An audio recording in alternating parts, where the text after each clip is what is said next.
অশুভ শক্তির বিরুদ্ধে শুভ শক্তির জয়, হিংসার বিরুদ্ধে ভক্তি ও প্রেমের জয়, অসত্যের বিরুদ্ধে সত্যের জয়।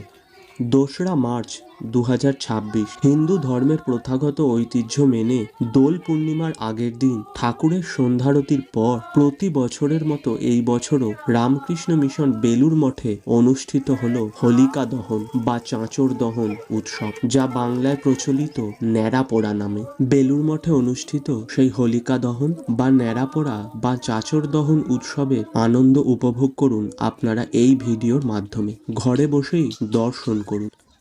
হোলিকা দহন দেখতে আজ বিকেলে যখন বেলুর মঠে পৌঁছালাম, তখন দেখি ঠাকুরের মন্দিরের পাশে গঙ্গার ধারে বাঁশ, বেত ও খড় দিয়ে হোলিকার ঘর বানানো হয়েছে, যাকে আমরা বুড়ির ঘর বলেই চিনি। পরন্ত বিকেলের আলোতে এই ঘরটি দেখতে দারুণ লাগছিল। এরপর সন্ধ্যাবেলায় ঠাকুরের সন্ধ্যারতি হয়ে যাওয়ার পর পূজনীয় মহারাজরা সকলে উপস্থিত হলেন আজকের হোলিকা দহন উৎসব শুরু করার জন্য। যাবতীয় রীতি মেনে প্রথমে পূজা অর্চনা, আরতি করা হলো। তারপর হোলিকা দহন কক্ষ প্রদক্ষিণ করে তাতে অগ্নি সংযোগ করা হলো। অশুভ শক্তির বিনাশে শুভ শক্তির জয়ের প্রতীক হিসাবে এই হোলিকা দহন বা চাঁচর দহন পালিত হয়ে থাকে।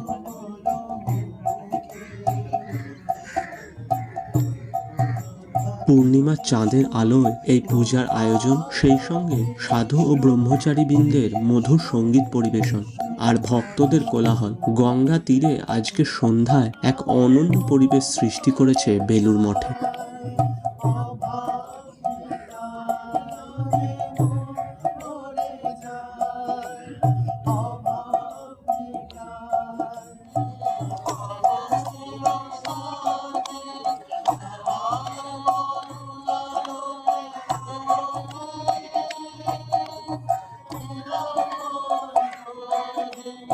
কেন পালিত হয় এই হোলিকা দহন বা ন্যাড়া পোড়া?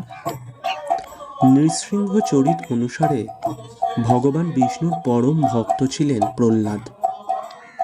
তার পিতা অত্যাচারী রাজা হিরণ্যকশিপু চাইতেন রাজ্যের সবাই শুধু তারই পূজা করুক। তিনি তার রাজ্যে ভগবান বিষ্ণুর নাম উচ্চারণ নিষিদ্ধ করেন, কিন্তু প্রহ্লাদ তার বিশ্বাসে অটল থাকেন এবং পিতাকে ঈশ্বর মানতে অস্বীকার করেন। এতে ক্রুদ্ধ হয়ে হিরণ্যকশিপু নিজ পুত্র প্রহ্লাদকে হত্যার জন্য তার বোন হোলিকার সাহায্য নেয়। হোলিকা ছিলেন অসুর গোত্রীয়। তার কাছে দেবতা ব্রহ্ম প্রদত্ত একটি জাদুকরী শাল ছিল, যা তাকে আগুন থেকে রক্ষা করতে পারত। সেই শাল সঙ্গে নিয়ে চক্রান্ত করে হোলিকা প্রহ্লাদকে কোলে নিয়ে একটি পর্ণকুটিরে প্রবেশ করেন। ষড়যন্ত্র ছিল এই যে হিরণ্যকশিপুর সেনারা পর্ণকুটিরের বাইরে থেকে আগুন লাগিয়ে দেবে, আর শাল চাদর গায়ে দিয়ে হোলিকা প্রাণে বেঁচে গেলেও প্রহ্লাদ আগুনে পুড়ে মারা যাবে। কিন্তু অলৌকিকভাবে সেনারা পর্ণকুটিরে আগুন লাগানোর সাথে সাথে সেই শাল উড়ে গিয়ে প্রহ্লাদকে আবৃত করে দেয়, আর হোলিকা আগুনে পুড়ে মারা যায়। আসলে এটি ছিল ভগবান শ্রীবিষ্ণুর কৃপা, দুষ্টতার উপর শুভ শক্তির জয়, হিংসার বিরুদ্ধে ভক্তি ও বিশুদ্ধ প্রেমের জয়, ক্ষমতার আস্ফালন ও চক্রান্তের বিরুদ্ধে ধর্ম ও সত্যের জয়। সেই থেকেই এই হোলিকা দহন বা চাঁচর পোড়া বা ন্যাড়া পোড়া উৎসব পালিত হয়ে আসছে। রাত পোহালেই দোল পূর্ণিমা, আমাদের বড় আনন্দের উৎসব। বেলুর মঠের এই পবিত্র ভূমি থেকেই সেই বার্তা ছড়িয়ে পড়ুক সর্বত্র। অশুভ শক্তির পরাজয় হোক, শুভ শক্তির জয় হোক, সত্যের জয় হোক। শ্রী শ্রী ঠাকুর, শ্রী শ্রী মা এবং শ্রীমৎ স্বামীজি মহারাজের আশীর্বাদে আমাদের সকলের জীবনের অন্ধকার দিকগুলি কেটে আলোর দিকগুলি বিকশিত হোক। আসুন আমরা এই মহৎ উৎসবে সাক্ষী থাকি।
এগিয়ে চলুন, দাঁড়িয়ে থাকবেন না, এগিয়ে চলুন, হয়ে গেছে, এগিয়ে চলুন,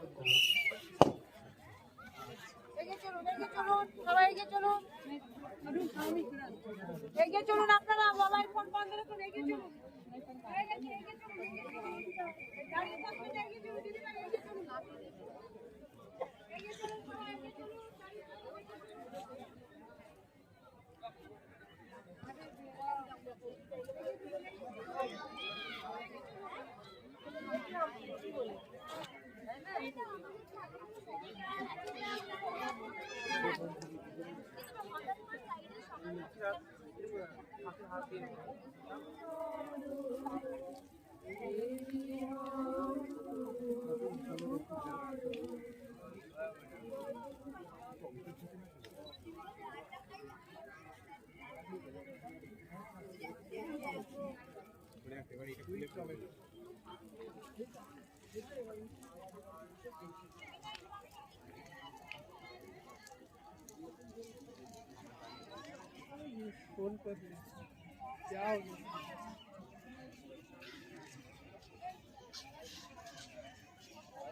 ভিডিওটি ভালো লাগলে লাইক ও কমেন্ট করে ভক্তদের মধ্যে শেয়ার করে দেবেন।